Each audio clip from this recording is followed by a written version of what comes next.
ఈరోజు విజయవాడ కనకదుర్గమ్మ తల్లి దర్శనం చేసుకున్నాం. మరి అమ్మవారి ఆశీస్సులతో మరి ఒక వాహనాన్ని తీసుకోవడం జరిగింది. ఫార్చునర్ మరి ఇక్కడే పూజలు జరిపించి శుభారంభం చేస్తున్నాం. మరి నేను మామూలు కలిసి ఈ కారుని ఇక్కడే పూజలు జరిపిస్తూ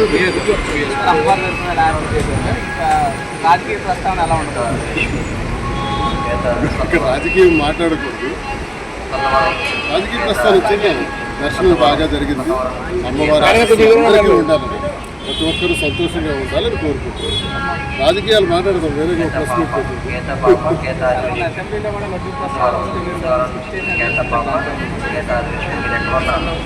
నా ఉద్దేశం ఏంటంటే సామాన్య భక్తుడి తరఫున మాట్లాడతానని ముందు నుంచి నేను చెప్తున్నాను.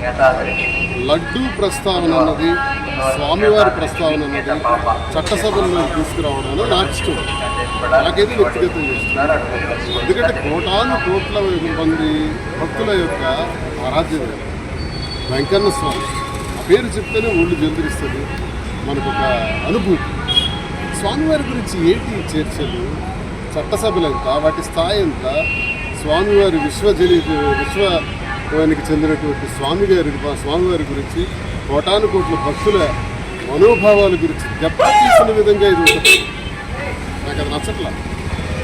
స్వామివారి గురించి అసెంబ్లీలో కానీ కౌన్సిల్లో కానీ నేను దాన్ని ముందు నుంచి తీవ్రంగా వ్యతిరేకిస్తున్నాను. భక్తులు ఏమనుకుంటారు? సామాన్యమైన భక్తులు మేము తింటున్నటువంటి ప్రసాదం పైన ఇంత చర్చ జరుగుతుందా?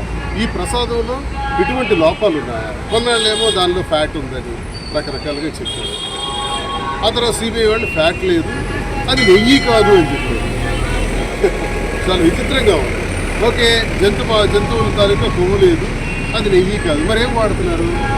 సింథటిక్ గీ వాడుతున్నారు. అందుకే నేను దాన్ని కూడా చాలా తీవ్రంగా ఉపయోగిస్తున్నాను. సరే, 319 రూపాయలకు 2019 సంవత్సరం మార్చి నెలలో ఇచ్చిన టెండర్స్ ప్రకారం తీసుకుంటే ఈ రోజు ఏమి నెయ్యి వాడుతున్నారు? అది కూడా నేను ప్రశ్నిస్తున్నాను సూటిగా. ఈ రోజుకైనా మనం ఆవు నెయ్యి వాడుతున్నామా లేక సింథటిక్ గీవే వాడుతున్నామా? అది చెప్పాలి అధికార పార్టీ. ఈరోజు కూటమి ప్రభుత్వం వాళ్ళందరూ కూడా అది ఇస్తారు.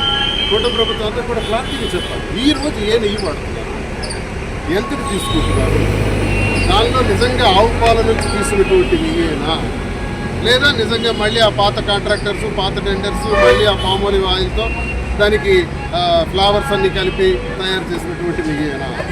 అసలు టీటీడీ నిద్రపోతుందా? టీటీడీ అనేటటువంటి వ్యవస్థ, స్వామివారి సేవలకు అందించడానికి ఉండవలసిన వ్యవస్థ, వాళ్ళు ఏం చేస్తున్నారు? ఈఓ పనేంటి, జేఈఓ పనేంటి, చైర్మన్ పనేంటి, నంబర్స్ పనేంటి? ఒక 2 లక్షల ఆవులు మనం కొనుక్కొని పెంచుకోలేమా? ఆ 2 లక్షల ఆవులు రాష్ట్రంలో ఉండే ప్రతి జిల్లాకు కూడా నేను నా అభిప్రాయం తెలియజేశాను. 2 లక్షల ఆవుల్ని ప్రతి జిల్లాకు 10,000 ఆవులు పెంచితే పంపిణీ చేస్తే సరిపోతుంది కదా.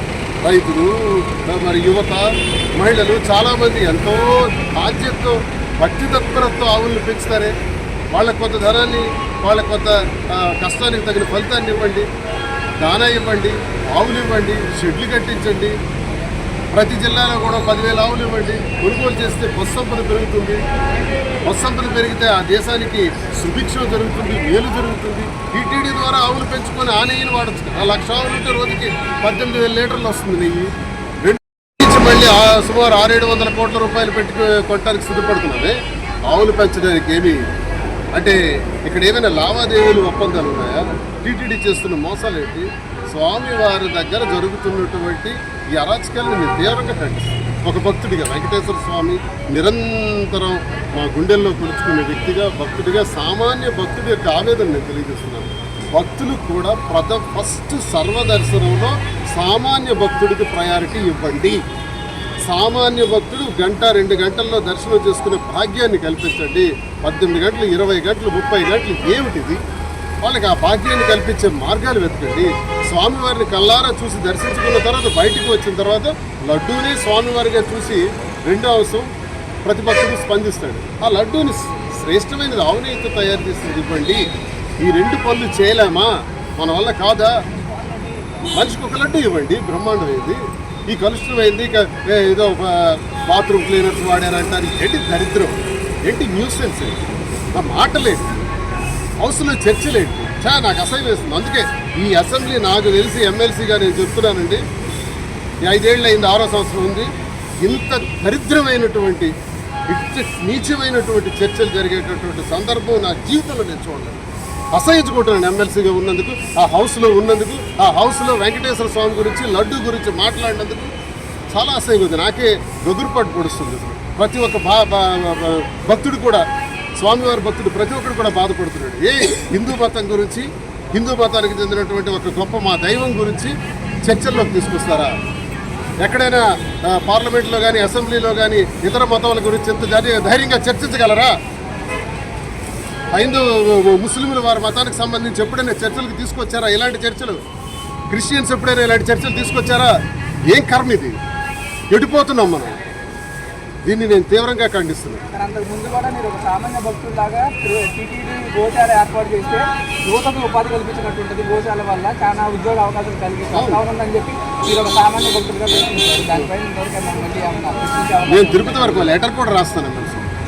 లెటర్ కూడా రాస్తాను గవర్నమెంట్కి, ముఖ్యమంత్రి గారికి కూడా నేను లెటర్ రాస్తాను. నేను ప్రజలందరి తరఫున దీనిపైన అవసరమైతే రాష్ట్ర స్థాయిలో ప్రతి జిల్లాలో కూడా టీం రెడీ అవ్వమని కోరుతున్నాను. నేను యువతందరూ ముందుకు రండి అని కోరుతున్నాను. ప్రజలందరూ, భక్తులందరూ ముందుకు రండి, హిందువులందరూ కూడా ముందుకు రండి. దీని గురించి పోరాడాలి. మన తిరుపతిని మనమే కాపాడుకుందాం. ఈ ప్రభుత్వం చేత కావట్లేదు. అనవసరం చర్చలు తెచ్చి బడ్జెట్ సమావేశాలు జరిపినప్పుడు ఒక్క నిమిషం బడ్జెట్ గురించి మాట్లాడారా? 4 రోజులకే అవుతుంది నేటికి. ఈ 4 రోజుల్లో 1 నిమిషం మెయిన్ బడ్జెట్ గురించి కానీ, అగ్రికల్చరల్ బడ్జెట్ గురించి కానీ చర్చలేదు.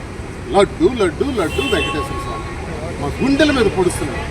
ఇది చాలా బాధగా ఉంది. నేను అందుకే యువతందరినీ కోరుతున్నాను, ఆవులు పెంచండి. ప్రతి జిల్లా స్థాయిలో కూడా గోశాలను పెంచండి. గోశాలల కోసం యువతకి మనం ప్రోత్సహించినట్టు అవుతుంది, మహిళలకు ప్రోత్సహించినట్టు అవుతుంది, రైతులకు ప్రోత్సహించినట్టు అవుతుంది. వెంకటేశ్వర స్వామికి మంచి నెయ్యి దొరుకుతుంది, భక్తుడికి ఆవు నెయ్యితో కూడినటువంటి లడ్డు దొరుకుతుంది. వెంకటేశ్వర స్వామిని దర్శనం చేసుకుని బయటకు వచ్చిన వెంటనే ఎదురు చూసే ఒకే ఒక వస్తువు లడ్డు. ఆ లడ్డు ఎందుకండి కలుషితం చేస్తున్నారు? భరించలేకపోతున్నామండి ఆ మాటలు విని. దయచేసి ముఖ్యమంత్రి చంద్రబాబు నాయుడు గారు కానీ, పవన్ కళ్యాణ్ సనాతని అని చెప్తుంటాడు ఆయనకి కానీ నేను కోరుతున్నది అదే. దీనికి ఇక్కడతో ఫుల్ స్టాప్ పెట్టండి.